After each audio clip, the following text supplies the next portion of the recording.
Hi, everybody. It's Dr. Thompson, and today we're going to learn about the Thurgood Marshall Scholarship Fund, another opportunity that is available all year round. So, especially for college students who don't have all their money for school, at any point you can stop sharecropping your education and get scholarships. So, let's go step by step through how you can get both scholarships and internships through the Thurgood Marshall Scholarship Fund.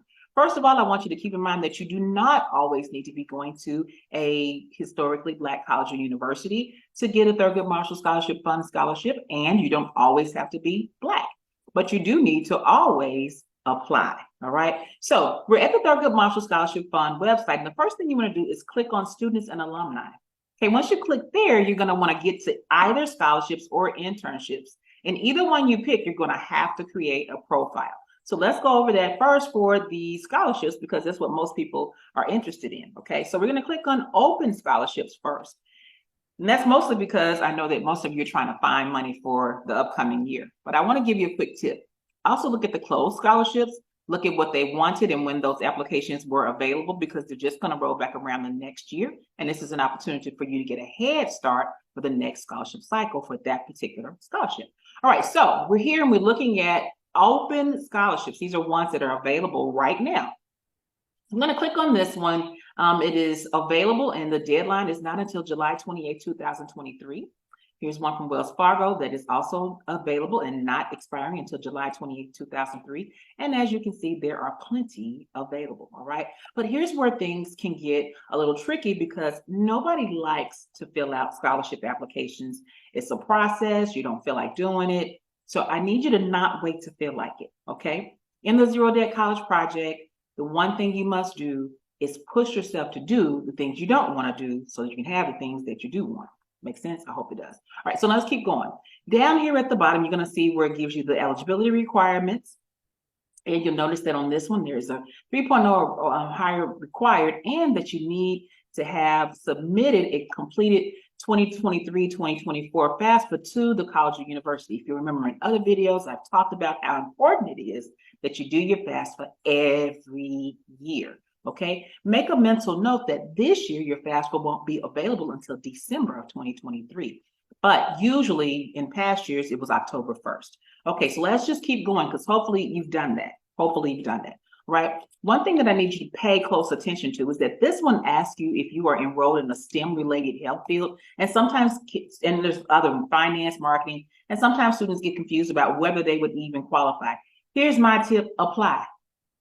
Let them tell you no. Don't tell yourself no. So don't waste time trying to figure out whether or not your major fits the criteria. Just go ahead and apply and let them decide. Sometimes you think you don't have a STEM major and you actually do. I'll give you an easy example. Political science is often considered a STEM major. Psychology is often considered a STEM major.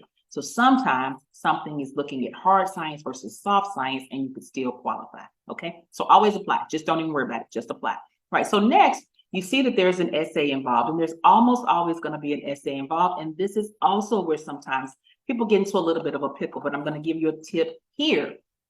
In your essay, you just write it and then share that essay with someone who's won scholarships, with somebody who's won scholarships.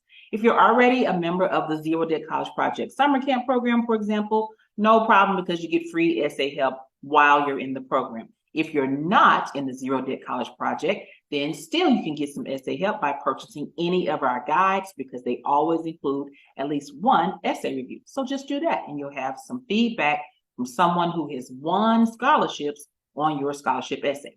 Now, I want you to notice here that this closes in Eastern time, not Central time. I'm in Texas, we're on Central time. So you know what happens when something's on Eastern time? It's easy for us to get a little bit behind the 8 ball because we're thinking I have a whole hour and you don't. So make it a point forever to try to get your scholarships always turned in a day ahead because you can't be late if you're early. Right? Okay. Now, here's a big deal. Click here to apply. You have to create a profile for any Thurgood Marshall Scholarship Fund application, and you're going to need several items. So in this post, I've included several of the items that you need, and you want to always have them handy, but one that you want to keep updated is your scholarship resume. A lot of students don't know how to do that. Do not panic. if you're in the Zero Debt College Project, you've learned how to write a scholarship resume. If you're not, you can just, again, purchase one of the guides and there's scholarship resume help there, okay? Now let's talk about the internships, which is one of my favorites. If you're a college student, that's what you want to do. You don't really want to get a job, you want to get an internship.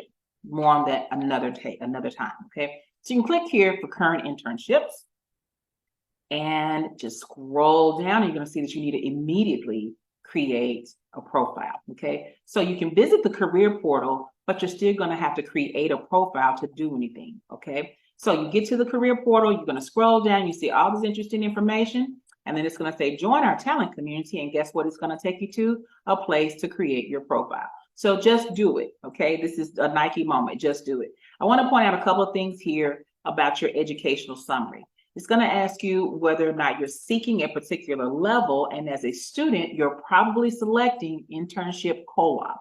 I know this is confusing for a lot of students, but you want to select internship co-op most of the time, okay? If you're doing something over the summer, you might select full-time, but typically you're looking for internship co-op, okay? Resume upload, make sure someone, preferably the dean of your school, one of the professors who teaches in the subject that you're taking, or someone who is working in the field or at the place where you're trying to get the internships looks over your resume, okay? You could have your mom, your auntie, somebody look over it just to see if it looks pretty, but for someone to figure out if it's going to be impactful, you want to select someone who is working successfully in that field, someone who works at that particular company, or the dean of your school, or one of the professors who is teaching in your major field of study to look over your resume for how competitive and how relevant your resume is. Okay, so there's a few tips. Always apply. Remember, we are done, absolutely done sharecropping education. I'm rooting for everybody. Good luck.